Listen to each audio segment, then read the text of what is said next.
Lero lino ndikufuna ndikuphunzitse pemphero lina lake la mphamvu kwambiri. Olo zitavuta motani, pemphero limeneli limadusabe pamaso pa Mulungu. Ndipo wina aliyense amene amapemphera pemphero limeneli, Mulungu samuyang'anira kumbali.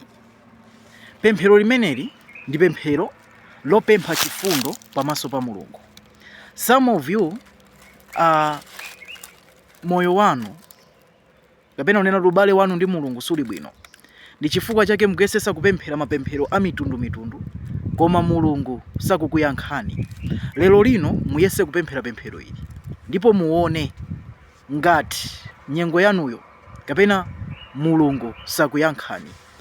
Tikalowa mawu kuchokera ku Luka chapter 17 from verse 9 akunena kuti panali okhomesa msonkho ndi mfarisi osadapita pamaso pa Mulungu kapemphera. Akuti mfarisi ankapemphera mozikweza, ankati Atate, ineyo ndimapereka chakhumi mokhulupirika, ndimasala deire, sindingafanane ndi uyoyo wakubayo. Akuti okhomesa msonkho uja atamva zinampweteka ndipo sanafune ngakhale kuyandikira kwa Mulungu.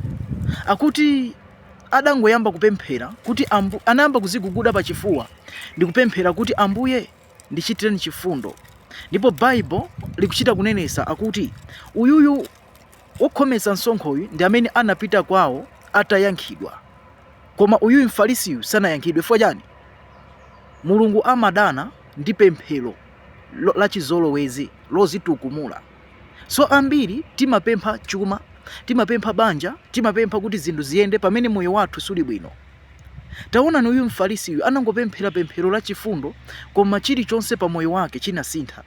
Iwenso yesa kupemphera pemphero limeneli, uzaona kuti chilichonse pa moyo wako chikusintha. Mpemphero la chifundo ndi pemphero la mphamvu kwambiri. Munthu amene Mulungu amuchitira chifundo, moyo wake kapena nyengo yake sikhala chimodzimodzi. Ndipo iweyo amene wakhala ukuzunzika ni nyengo zosiyanasiyana, wayesesa kupemphera ntchito sikutheka, wayesesa kupemphera ichi, uzangoyesa olo kutenga fasting olo ya 7 days. Mu fasting muja uzangopempha chifundo kwa Mulungu kuti Ambuye ndichite chifundo nofuna ntchito. I'm telling you, 7 days ija sizatha iwe ntchito sanayipeze. Ngati ukusowa mphaso ya mwana, uzayese kupemphera kandi 7 days kungopempha chifundo kwa Mulungu.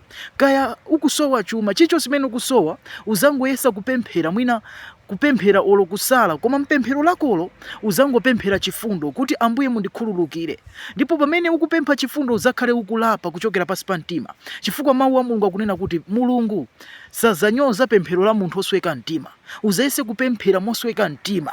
Pamene ukupempha chifundo uzayese kupemphera mosweka mtima. I'm telling you, suzamaliza fasting mwene ulibe umboni, suzamaliza pemphero limene ulibe umboni. Koma Kristo ambiri vuto lake timathamangira kupempha machimo timawasiya, pamene tayiwala kuti machimo aja ndi amene amapanga block.